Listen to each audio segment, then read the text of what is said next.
골프채로 아내를 폭행해서 사망까지 이르게 한 유승현 전 김포시 의회 의장을 향한 비난의 목소리가 커지고 있습니다. 잠시 뒤에 이제 10시 30분부터 유승현 전 의장에 대한 구속 전 피의자 신문이 진행이 되는데요. 일단 이 사건을 좀 정리를 해보죠. 네, 지금 이제 뭐 피해자는 사망을 했기 때문에 네. 지금 이제 그 이 유 전 회장의 그 진술에 의할 수밖에 없는데요. 그렇죠. 일단 그 진술에 의하면 15일 김포 자택에서 네. 이제 정오부터 아마 4시간 정도 같이 술을 마셨다라고 합니다. 일단 그 이 부인이 네. 뭐 이 얘기를 좀 하자. 아마 이 두 부부 사이에 있어서 좀 어떤 갈등이 있었던 것 같은데 네. 그렇게 해가지고 그 과정에서 성격 차이로 부부 싸움을 하는 그 과정에서 이 주먹과 이 골프채로 폭행을 해서요. 예.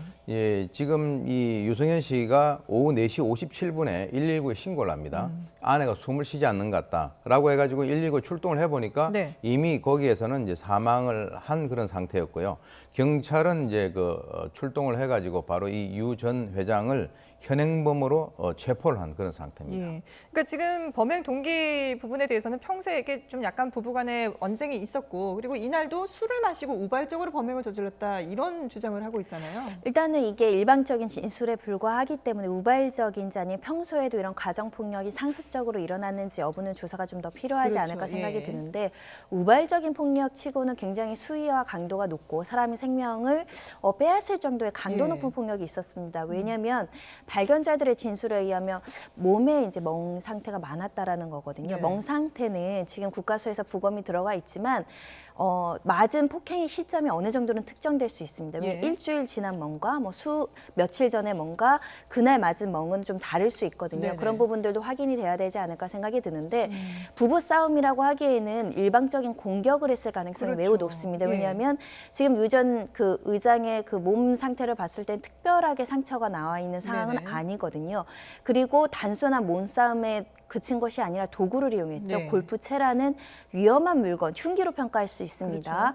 이걸 사용했다는 것은 평소에 폭력성이 굉장히 높았던 사람이 아닐까라고도 추정해 볼 수 있습니다. 예. 그러니까 상식적으로 그냥 일반적으로 부부 싸움을 하다가 몸싸움이 벌어졌다면 이게 일방적으로 맞는 사람은 없지 않습니까? 맞게 되면은 이게 자연히 이게 본능적으로 방어를 하게 되는데 그 의장 같은 경우에는 전혀 몸에 상처도 없고 이렇게 일방적으로 부인이 맞았다는 게 참 납득이 안 되거든요.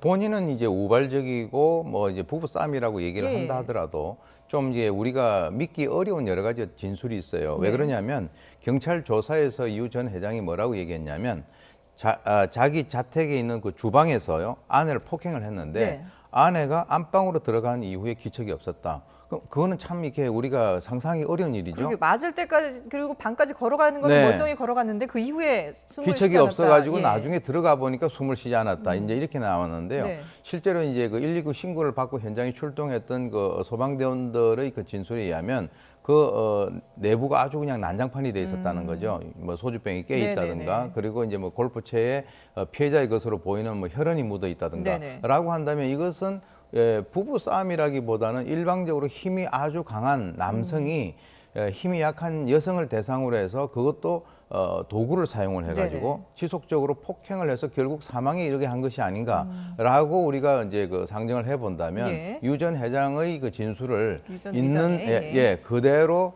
우리가 받아들이기는 상당히 어렵다 그렇죠. 이렇게 이제 볼 수밖에 없는 예. 것이죠. 일단 경찰이 그 상해치사 혐의로 구속영장을 신청했는데 지금 이런 정도라면 살인죄까지도 적용을 할 수 있는 거 아닌가 싶은데요. 그러니까 내가 사람을 때렸을 때 이 정도 때리면 죽을 수도 있겠다라는 미필적 고의가 인정되면 살인죄가 적용될 수 있고요. 네. 형량에서 어마어마한 차이가 날 수 있기 때문에 네. 제명을 어떻게 적용하는지는 굉장히 중요한 문제입니다. 이 과제를 이제 해결하기 위해서는 결국 국가수의 부검 결과에서 네. 정확한 직접적인 사인이 무엇인지가 나와야 될 겁니다. 직접적인 사인이 사람의 생명과 신체에 굉장히 주요한 부위, 보통 머리, 급소 이런 것들을 꼽을 수 있는데 거기가 가격이 돼서 사망에 이르게 됐다. 네. 그리고 거기를 위험한 물건 등으로 때리게 됐다. 그러면 누구라도 이렇게 머리나 이런 중요 부위에 대해서 급소를 가격했을 때 죽을 수도 있겠다라는 것은 상식적으로 예견 가능합니다. 그렇죠. 그렇게 본다고 한다면 살인죄의 미필적 고의가 인정될 수 있다라고 생각하고 하고요. 예. 그래서 맞은 부위 그리고 직접적인 사인 이런 것들이 규명이 돼야 되는 상황이고 평소에 이런 폭력성이 있었는지 여부 이게 초범인지 여부는 경찰에 신고된 전력은 없었다고 하지만 평소 아내의 병원 진료 기록을 한번 살펴볼 필요가 있습니다. 예. 그리고 휴대전화를 포렌식으로 해서 평소에 부부가 어떤 대화를 오고 갔고 어떤 문제로 다툼이 있었는지 여부도 확인될 필요성이 있어서 이 지금 상해치사 혐의로 구속영장이 발부될 가능성이 굉장히 높다고 저는 생각이 되는데 네네. 그것 이외에도 주변에 대한 탐문 수색부터 철저하게 해야 되는 상황으로 보이고요. 예. 매만은 아내들이 신고하는 경우들이 많지 않습니다. 신고를 하는 경우도 있기는 하지만 예. 특히 남편이 사회활동을 굉장히 열심히 하고 사회적 명예가 굉장히 중요하다라는 생각이 들면 아내가 마저도 신고를 하지 않을 개연성이 있을 수 있거든요. 예. 그래서 전후 과정 모두 철저하게 수사할 필요가 있습니다. 예. 그러니까 가족이라든지 뭐 주변 지인들의 이제 뭐 평소 부부에 대한 어떤 관계였는지에 대해서도 좀 알아볼 필요가 있을 것 같은데, 근데 그러면은 일단 아내 시신에 대해서 부검을 의뢰한 상황인데 이 부검을 해보면은 정확한 사인을 확인할 수가 있겠죠. 그렇습니다. 이제 지금 외관상으로는 뭐 주로 이제 얼굴이라든가 이런 부위에 많이 이제 그 맞아서 이제 얼굴이 부어 있는 네네. 상황이고요. 그 다음에 이제 그 뭐 양팔이라든가 다리 등에 그 피하 출혈이 이제 그 발견이 됐는데 예. 이제 그것이 이제 아까 얘기 나온 대로 이전에 했었던 것인지 바로 어저께 했었던 것인지 그걸 갖다 밝혀낼 것이고요. 예. 주로 이제 뭐 머리 부위를 골프채로 이렇게 그 가격을 한다라고 하면서 이거는 뭐 내가 폭행은 했지만은 이건 사망할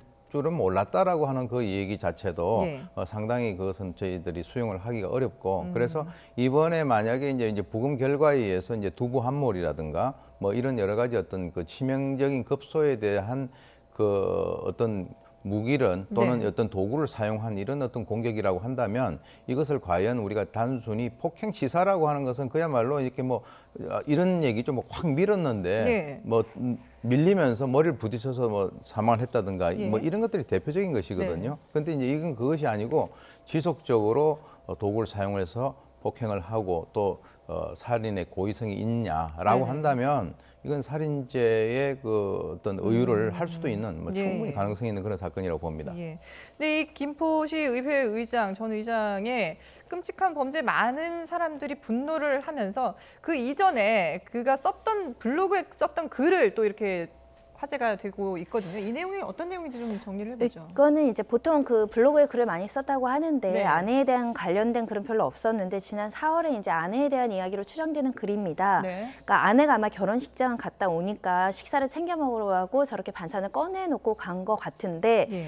이 표현을 보면은 뭐 식탁을 보니 이런 내용들을 봤을 때는 네. 아내가 식사를 직접 차려주지 않고 이렇게 꺼내놓고 간 거에 대한 불만을 표시하는 글로 또 해석이 돼서 그러니까 직접적인 언급은 없습니다만은 이 글의 뉘앙스를 봤을 때 좀 네. 약간 부정적인 그런 의미가 읽힌다. 혼자 이런 식사를 거죠. 챙겨 예. 먹었다, 뭐 이걸로 비빔밥을 해 먹었다는 네네. 글인데 여기서 이제 권위주의적이고 가부장적인 인식이 좀 드러날 수도 있습니다. 왜냐하면 보통 식사라는 것을 꼭 아내가 밥을 꼭 차려줘야 되고 밥을 안 해주고 결혼식장 가는 거에 대해서 불만을 제기한다라는 것은 요즘 시대 상황하고 조금 맞지도 않죠. 뭐 다른 일도 아니고 예. 중요한 결혼식을 가느냐고 아침 식사를 직접 차려주지 않았다는 걸 굳이 블로그에 상당한 양의 페이지를 올렸다라는 것에 비추어 봐서는 예.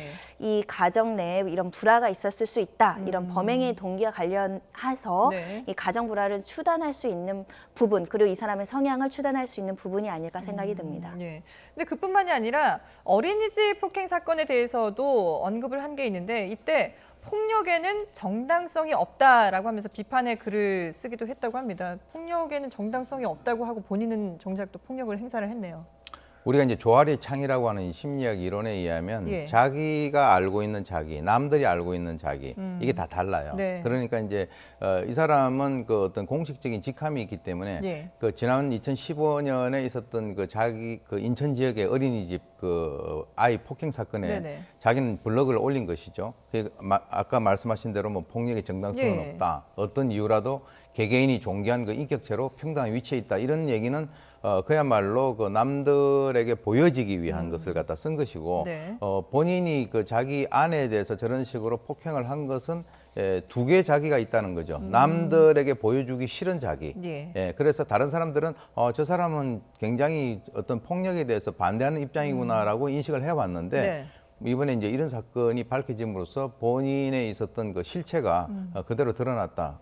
약간 그 이중적이다라고 우리가 이제 평가를 할 수 있겠죠. 예. 그럼 지금 이제 10시 30분부터 구속 전 피의자 신문이 열리게 되는데 구속 여부 어떻게 예상을 하세요? 구속은 뭐 지금 뭐 제가 볼 때는 예. 뭐 영장 발부를 하는 것은 크게 문제가 없을 거라고 저는 봅니다. 예. 뭐 지금 현행범으로 체포가 됐고요. 네네. 본인은 뭐 그런 우발적이다 또는 뭐 사망할지 몰랐다라고 하지만 현장에 그런 도구들이라든가 이런 것들이 있기 때문에 구속 영장이 발부되는 것은 뭐 크게 문제가 되지 예. 않겠다라고 저는 봅니다. 뭐 앞서 변호사님도 이제 구속 영장이 발부되는 거는 뭐 거의 기정사실화될 것이다라고 말씀하셨는데 여러 가지 정황상 봤을 때 일단 뭐 10시 30분부터 구속 전 피의자 신문은 열립니다만은 구속 가능성이 그 어느 때보다 높다라고 전망을 하면서 두 번째 주제어는 마치도록 하겠습니다.